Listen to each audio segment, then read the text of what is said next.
suis Camille, j'ai 32 ans, je vis dans le nord de la France avec mon conjoint et notre petit garçon qui a 21 mois. Il y a un petit peu moins d'un an, j'ai créé le compte Instagram qui s'appelle Anchine Simone. Le but, en fait, c'était de partager et d'échanger avec d'autres passionnés comme moi aux quatre coins de la France. Et en fait, l'idée, c'était aussi de partager un petit peu mes trouvailles, de raconter leurs histoires, mes petites anecdotes de Chine. Et j'ai une partie aussi look, où j'essaie de montrer que s'habiller seconde main et vintage, ça peut être cool, tout en ayant du coup un impact écologique qui est un petit peu moins important que s'habiller en fast fashion, etc. Moi, j'aime bien en fait dégoter des pièces que beaucoup pourraient trouver affreuses, moches, et puis les mettre dans un look pour le rendre un petit peu stylé. Depuis petite, j'ai toujours connu et accompagné mes parents chez les brocanteurs et les antiquaires. J'ai beaucoup vu ma mère aussi retaper du coup les meubles, voilà, les poncer, les vernir.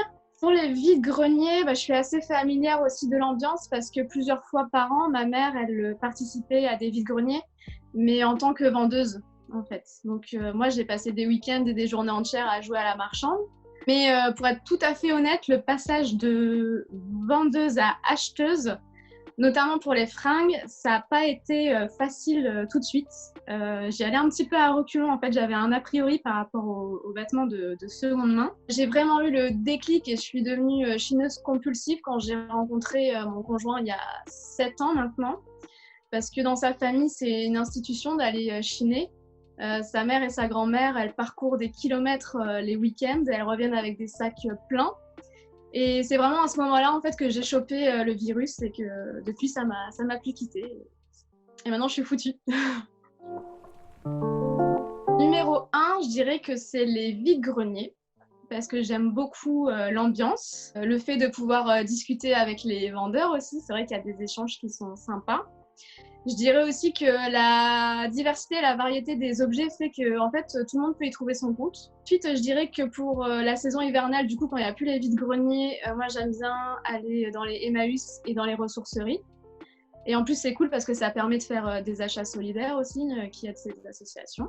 Les vêtements, j'utilise pas mal Vinted. Je suis pas mal cliente aussi de tout ce qui est friperie, aussi bien en ligne que boutique physique. Pareil pour les antiquaires et les brocanteurs, aussi bien en boutique physique qu'en ligne. Et par contre, j'ai assez de mal à chiner sur Le Bon Coin ou le marketplace de Facebook. J'aime bien les deux. En général, ce qu'on fait, c'est que moi, je pars seule matinalement dans un premier vide-grenier. Je récupère ou je rejoins mon conjoint et notre fils. J'aime bien aussi chiner avec mes parents, ma mère. Ma belle famille. En fait, c'est une habitude qui est pas mal ancrée dans mon réseau familial. Donc, c'est vrai qu'on souvent on peut partir en troupeau, si je peux dire ça. Et je trouve qu'il y a un point positif au fait de chiner à plusieurs, c'est que du coup, tu as plusieurs paires d'yeux et ça permet d'avoir vraiment une vision plus globale. Mais c'est vrai que j'aime bien aussi être toute seule parce que c'est mon petit moment à moi et comme ça, je suis tranquille à flâner.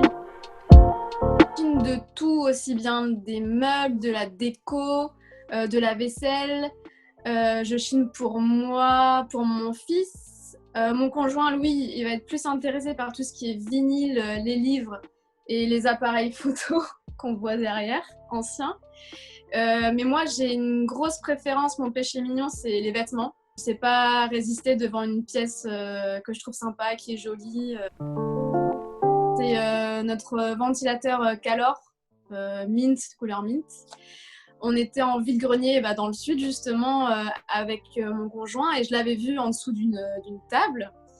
Et donc j'interpelle mon conjoint et puis je lui dis regarde le ventilateur. Et puis lui il est un petit peu dubitatif, il me dit ouais, ça sert à rien, il va être trop cher, etc. Mais je tente quand même, j'y vais et je demande au monsieur et il me répond qu'il est à 2 €. Donc là, j'ai fait ma petite danse de la joie intérieure. Obsession, c'est bien le mot parce que moi, je suis quelqu'un de très obsessionnel. Quand j'ai une quête dans la tête, j'arrive pas à m'en défaire. Et je peux passer des heures et des heures à chercher, à retourner tout l'internet pour essayer de trouver, etc. Et du coup, ouais, je suis vraiment obsessionnelle. En ce moment, je dirais que c'est de trouver un deuxième chevet comme on avait acheté à Emmaüs. Et sinon, j'ai, comme tu parlais, une wishlist de Chine où j'ai vraiment les objets que je veux vraiment trouver.